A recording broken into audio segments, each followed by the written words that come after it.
Oi, gente, vamos dar continuidade aqui às nossas questões corrigidas da prova da Petrobras. Vamos lá, gente, questões 31 a 37. Vamos lá, sem mais delongas. Questão 31. Instalações que armazenem produtos inflamáveis devem estar alinhadas com os preceitos da Portaria da CIT 308 de 2012, NR20. Como parte desses preceitos, existe a obrigatoriedade de planos de inspeção e de manutenção devidamente documentados. Os planos de inspeção e de manutenção devem... Vamos aos comentários aqui. O item 20.8.2. O plano de inspeção e manutenção deve abranger, no mínimo, equipamentos, máquinas, tubulações, acessórios e instrumentos. Tem uma dessas alternativas?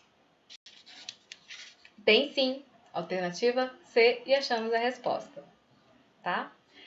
Vamos aqui às alternativas da questão. Registre no idioma do fabricante? Ah, legal. Se as suas instalações forem alemãs, legal. Tem que arrumar alguém, né, que fale alemão. Só pode contratar quem fala alemão. Tá fácil? Alternativa B, ter suas atividades rotineiras precedidas do recolhimento de anotação de responsabilidade técnica. Não é bem assim, tá? Não precisa. Pelo menos nos planos de inspeção, tá? E de manutenção. Prestem atenção. Alternativa D, ser documentados em formulário próprio, não sendo permitido o uso do sistema informatizado. Lógico que pode, gente, senão você vai muito papel. Presta atenção, ó, o meio ambiente aí. Alternativa E, determinar que os serviços em equipamentos elétricos sempre ocorram com redes desenergizadas. Não é determinar, é uma prática, mas tem momentos que não é possível fazer isso, né? Bem tranquilinho, a gente coloquei uns conceitinhos aqui também pra gente conversar. Sobre combustão e combustíveis, todos tirados da norma, tá? Combustão, o que é? Reação química entre um combustível, sólido, líquido, gasoso, e o oxigênio disponível no ar atmosférico para a geração de dióxido de carbono e vapor de água. Bem tranquilinho, tá? É a combustão. Já os combustíveis são as substâncias que entram em combustão para gerar diferentes tipos de energia mediante a liberação de gás carbônico e água no estado gasoso. Vale ressaltar que os combustíveis podem ser sólidos, líquidos ou gasosos, e que somente a combustão dos combustíveis sólidos resulta em cinzas, por exemplo, na madeira, pois a combustão tanto dos combustíveis líquidos quanto gasosos só resulta na geração de fumos. Beleza? Próxima questão. 32. Letícia falou que você colocou a questão anulada? Coloquei, ó. A gente precisa saber por que diabo ela tá anulada esse trem, né? Vamos saber por que agora. Uma loja de departamentos ocupa uma construção de 3 pavimentos. A população fixa do primeiro pavimento é de 30 pessoas, de 20 no segundo pavimento e de 8 no terceiro. Prestem atenção nesses números. Com base no estabelecido pela NBR 14.276 de 99, quantas pessoas ao todo devem compor a brigada de incêndio dessa loja? Vamos lá. Peguei aqui da norma, tá? Da NBR. O exemplo 2. A planta com uma edificação, 3 pavimentos e 3 brigadistas por pavimento, que é o que diz a norma. Tem um coordenador geral da brigada. Cada pavimento tem um líder brigadista, além de 2 brigadistas. Beleza, Letícia, dá 10. Por que a questão foi anulada? Vamos ver agora. Vai, tá indo trem aqui. Ai, caralho. Voltando aqui. Anexo A da mesma norma. Composição da brigada de incêndio por pavimento ou compartimento. Tabela A1. Está relacionado, ó, Fui lá, peguei bonitinha a descrição. Edifício de lojas de departamentos. Está aqui.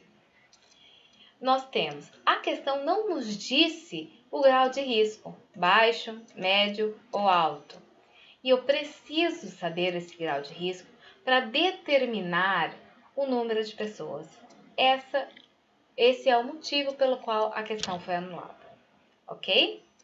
Faltou essa informação que é necessária para poder fazer a questão. Beleza? Vamos para a próxima questão? Questão 33. A aposentadoria especial é regida pela Instrução Normativa 45 de 2012, cujo texto foi alterado pela Instrução Normativa 70 de 2013. Esses dispositivos determinam regras e procedimentos para aposentadoria especial, bem como determinam as condições de trabalho, que dão ou não direito à aposentadoria especial. Essas condições de trabalho deverão ser comprovadas através de demonstrações ambientais e documentos a estas relacionados, que fazem parte das obrigações acessórias dispostas na legislação previdenciária e trabalhista. Nessa instrução normativa, entre as demonstrações ambientais e os documentos necessários, não é citado o programa de, mais uma vez, gente, ele quer a incorreta, ok? Incorreta. Não, presta atenção, presta atenção, presta atenção. Gente, isso aqui dá para nós fazermos pela nossa vivência, né? Para aposentadoria especial, é necessário PPRA? Sim. O Programa de Gerenciamento de Risco? Sim. O PCMAT? Sim. PCMSO? Sim. Proteção respiratória? Não. Essa é a nossa resposta, mas vamos dar uma olhadinha no que diz a instrução normativa? Artigo 254. Parágrafo 1º.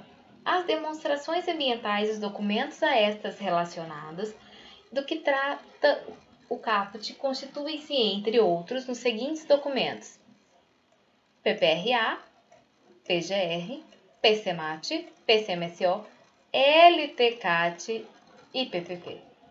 Ok? Tá bem tranquilinho esse aqui também.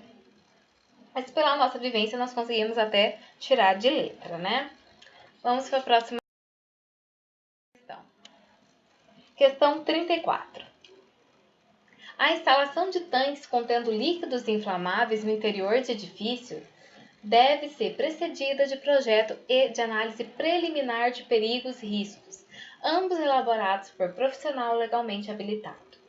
Essa instalação de tanques deve contemplar os aspectos de segurança, saúde e meio ambiente previstos nas normas regulamentadoras e técnicas nacionais, e na ausência ou omissão destas, nas normas internacionais, bem como nas demais regulamentações pertinentes. Para atender às normas estabelecidas, qual é a capacidade máxima de armazenamento de líquidos inflamáveis em litros de cada tanque instalado no interior dos edifícios? Gente, conceitual, belezinha. Item 20.17.2.1. A instalação do tanque no interior do edifício deve ser precedida do projeto de análise preliminar de perigos e riscos, ambos elaborados por profissional habilitado, contemplando os aspectos de segurança, saúde e meio ambiente previstos nas normas regulamentadoras, normas técnicas nacionais e, na ausência ou omissão destas, nas normas internacionais, bem como nas demais regulamentações pertinentes, e deve obedecer os seguintes critérios: possuir volume total de armazenagem de no máximo 3.000 litros em cada tanque. Resposta alternativa C. Vamos para a próxima questão. Coloquei aqui um conceitinho de análise de risco, também no glossário da ANR.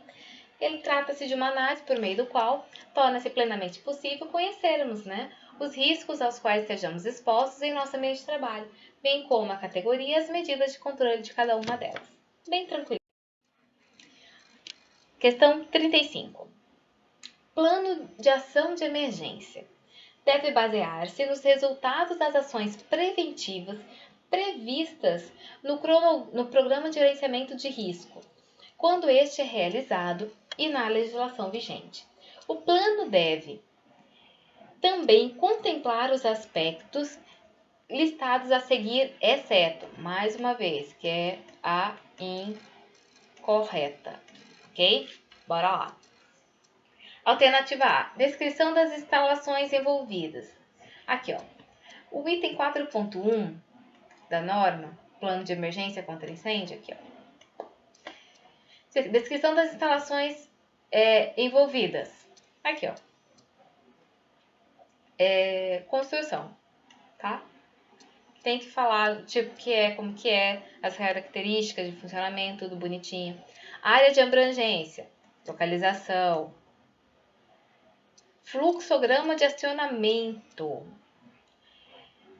Nós podemos colocar entre aqui outros riscos específicos, tá? E as características de funcionamento. Nome e a função das pessoas envolvidas. Não é necessário esse tipo de especificidade, tá?